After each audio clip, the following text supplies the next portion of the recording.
Assalamualaikum warahmatullahi wabarakatuh. Halo, hai semuanya.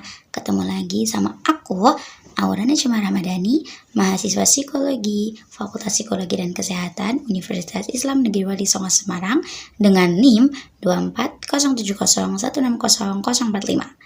Di video kali ini, aku akan ngebahas tentang celebrity worship atau pemujaan selebriti yang terjadi pada masa dewasa awal.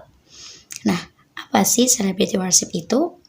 Celebrity worship adalah kondisi di mana seseorang mengidolakan seorang selebriti bukan hanya karena suka pada karyanya atau penampilannya aja, tapi udah sampai ke tahap keterikatan secara emosional dan bahkan bisa berlebihan. Nah, topik ini aku angkat karena sekarang banyak banget dijumpai fenomena celebrity worship khususnya pada penggemar K-pop pada masa dewasa awal.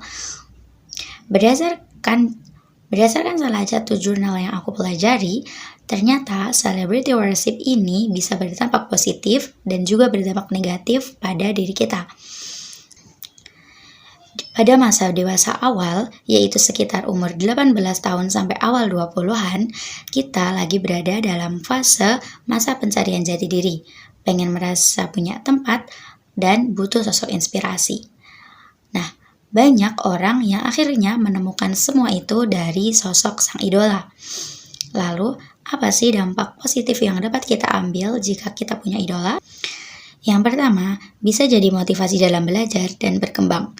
Apalagi kalau kita tahu idola kita itu seorang yang bekerja keras. Yang kedua, bisa ngasih hiburan dan pelarian dari stres. Terus yang ketiga, bisa menambah semangat hidup, apalagi buat orang-orang yang lagi ngerasa kosong dari hidupnya. Terus yang terakhir, tentunya kita bisa dapat teman baru dari komunitas fandom yang diikuti. Tapi sayangnya celebrity worship ini gak semuanya sama loh. Secara umum, celebrity worship ini terbagi menjadi 3 tingkatan. Yang pertama yaitu ada entertainment sosial. Di tahap ini, kita ngefans cuma buat hiburan aja. Contohnya, seperti nonton drama atau mendengarkan musik-musik idola dan juga ngobrolin idola sama teman-teman. Tahap ini termasuk tahap yang paling ringan dan masih dikategorikan tahap yang sehat. Yang kedua yaitu intense personal. Nah, di tahap ini mulai muncul perasaan deket banget sama idola secara emosional.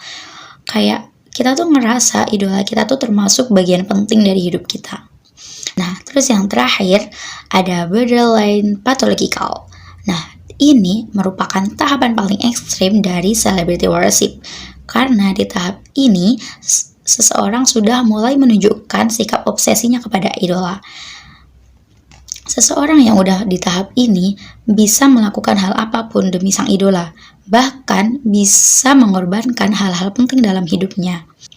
Nah, kalau udah sampai di tahap ini, beberapa dampak negatif yang dapat dialami. Yang pertama adalah fokus dan tanggung jawab bisa terganggu. Terus kemudian boros banget demi bisa ngebeli apapun yang menyangkut paut idola. Terus yang ketiga yaitu ada ketergantungan secara emosional kepada sang idola. Yang keempat, bisa menimbulkan konflik terhadap orang sekitar, apalagi dengan orang-orang yang non-K-pop. Nah, yang terakhir, bisa jadi susah banget bedain mana kenyataan dan mana fantasi. Jadi, celebrity worship itu bukan suatu hal yang aneh kok. Yang penting kita bisa jaga diri dan jaga batasan. Kita boleh mengidolakan seseorang asalkan kita tetap bisa tahu batas dan bisa mengontrol diri kita. Jadilah penggemar yang cerdas, penggemar yang mencintai idolnya dan juga mencintai dirinya sendiri. Love yourself and I love myself. Sampai jumpa di video selanjutnya. Jangan lupa like, comment, and share ya. Wassalamualaikum warahmatullahi wabarakatuh. Bye-bye.